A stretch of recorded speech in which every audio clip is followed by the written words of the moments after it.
どうもコロッケくださいです。お久しぶりでございます。投稿が2ヶ月以上も空いたのは多分初めてな気がします。投稿していない間にも、制作自体は色々とやっておりました。今回ですが、以前制作をしたクッパとピーチの続編です。あの作品は個人的にかなりお気に入りでして、この路線の作品はまた作りたいなとずっと考えておりました。まあいわゆる、純愛系ですね。前はクッパとピーチの純愛でしたが、今回は悪い意地とデイジーです。クッパとピーチ姫は、亀嫁というメジャーなカップリングですが、悪い意地とデイジー姫の悪デジのカップリングも割とありますよね。マリオとルイージのそれぞれのライバルキャラが姫と結ばれるルートということで、見方によってはマリオたちがちょっと悲しい感じに見えなくもないですが、まあ、姫様たち視点だと、純愛と言って差し支えないかと。クッパも悪い意地もかっこいいので、姫様が惚れてしまうのは仕方ないですよね。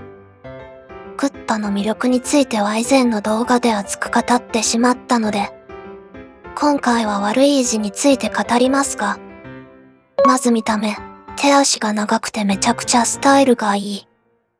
そして悪い意地という名前だけあって、全体的に悪そうな雰囲気。悪い男ってかっこよく見えちゃうんですよね。しかし、ルイージに勝つためにかけて頑張る努力家の一面もあるという。デイジーとは自身が初出演したマリオテニス64でダブルスを組み、マリオパーティーシリーズでは共に3で初出演と、何かと関係もある。これは惚れてしまうのも仕方ないかもしれない。また、悪い意地がデイジーに片思いをしているという設定があるとかないとか。この二人の関係性は色々と想像が広がりますよね。ちなみに、悪い意地のデイジーへの片思いについては、ネットでは、マリオパーティー4の攻略本にその記述があるという話ですが、実際にはそんな記述はないという話もあるので、微妙なところです。本をお持ちの方は確認してぜひ真相を教えてください。さて、もう体ができて服を作っているところですね。先ほど、悪い意地は手足が長くてスタイルがいいという話をしましたが、今回、かなり長めに作っています。顔もですが、全体的にリアル調にアレンジしています。自分の中のかっこいい悪い意地を作ったら、こうなっちゃいましたね。顔の感じとかは、ちょっとジョーカーを意識してたりします。さて、続いてデイジーを作っていきます。悪い意地は2000年発売のマリオテニス64が初登場ですが、デイジーは1989年発売のスーパーマリオランドが初登場ということで、悪い意地よりもかなり先輩なんですよね。ちなみに、ヨッシーはその1年後の1990年に初登場なので、デイジーはかなりの子さんです。デビュー作では、宇宙人にさらわれるお姫様という役どころでした。その後はゴルフやテニスなどのスポーツ系や、パーティー系に多く登場していました。そんなデイジーですが、一般的に悪い意地の恋人みたいなイメージですよね。でも実際にゲーム内でそういう関係性だと語られたことはなく、二人が恋人だという確証はないわけです。それならば他のキャラクターが入る余地は大いにあるのではなかろうか。ルイージのライバルキャラである悪い意地も含めた三角関係とか。その結果デイジーがルイージよりも悪い意地を選ぶというルート。これは全然あると思います。全世界の悪デジファンのため。そして自身の抑えられない欲望のため。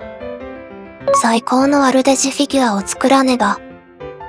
ということで、いつの間にかデイジーの体を作っているところですね。デイジーはスタイルのいい女の子なので、体のラインは意識して作っています。とはいえ全体的にちょっとムチムチしすぎている気もしなくもないですが。いや、気のせいかな。悪い字と同じく、テイジーも手足を少し長めにしています。手足の長さはちょっと長いくらいがフィギュア映えします。手の内側はほとんど見えないところですが、地味なこだわり。足先を造形します。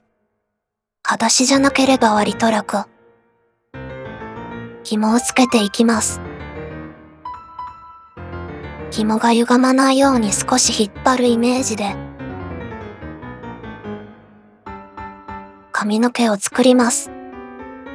デイジーの髪型は、前髪が左右それぞれ外側に流れているような感じですが、今回ちょっとリアル調なので、多少アレンジしないと合わないんですよね。2回くらい作り直して何とか形にしました。最後に王冠を乗せます。続いて、2人が座る玉座を作ります。アルミホイルの芯に粘土をどんどん持っていきます。粘土の消費量がすごいです。全体の大まかな形ができたら表面を造形します。そして装飾を追加。最後にプラ板で丸素材を量産します。それらを玉座の周りに配置して、2人を座らせます。原型完成です。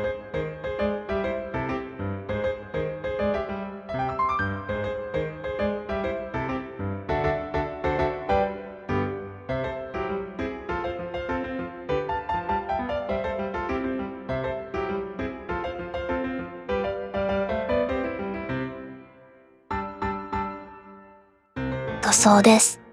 全体に白サフを吹き、まずは悪い字から塗っていきます。肌はいつもより暗く濃い色にしています。鼻はピンク色に。月に服の塗装です。掛け部分を先に塗り、全体に陰影をつけた後に、服のメインの色をのせていきます。マスキングで塗り分け。塗れたらマスキングを剥がします。ボタンは金色で、帽子は服で使った紫と同じ色を使います。最後をふて塗り。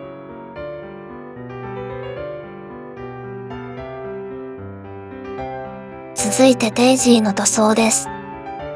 肌は先に影部分にピンクを塗った後、全体にメインの色をのせます。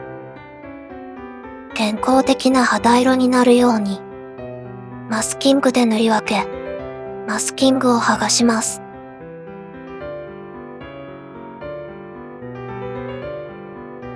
手足の塗装です。影部分に茶色をのせ、その後全体をオレンジで、銀色の部分はペンで塗ります。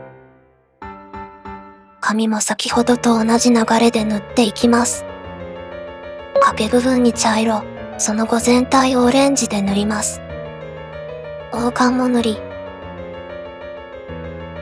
目は外側が水色、内側が濃い青という感じです。最後に玉座を塗ります。スプレーで一気に、周りに配置した丸素材は金色で塗って、やっと完成です。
いつでも最大